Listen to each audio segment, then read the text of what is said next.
দেবত্ব, তাহাই শ্রেষ্ঠ সত্য। দেহের মধ্যে, অন্তরের মধ্যে সকল বৃত্তিরই স্ফূর্তি চাই, অথচ সকল বৃত্তেই সংযত থাকা আবশ্যক। দুর্বল হইলেও চলিবে না, নায়মাত্মা বলহীনেন লভ্য। আবার বলের অপব্যবহার করিলেও বাঁচিবে না। অপ্রযুক্তম বলম মরণম নাস্তি সংশয়ম। যিনি তেজ, তাহার নিকট হইতে তেজ সংগ্রহ করিতে হইবে। যিনি বীর্য, তাহার নিকট হইতে বীর্যের অধিকারী হইতে হইবে।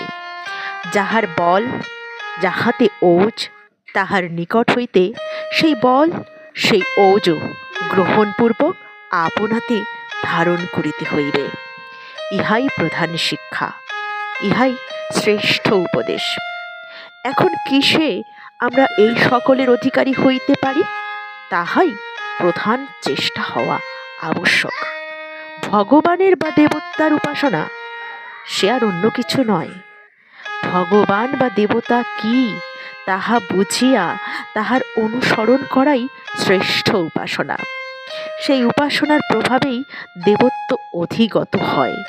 শীর্ষোদ্ধত দেব মন্ত্র এই শিক্ষাই প্রদান করিতেছে।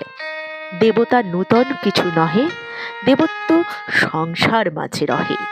মনুষ্যই দেবতা হইতে পারে, দেবতার গুণ ধর্ম অধিকারী। এ পক্ষে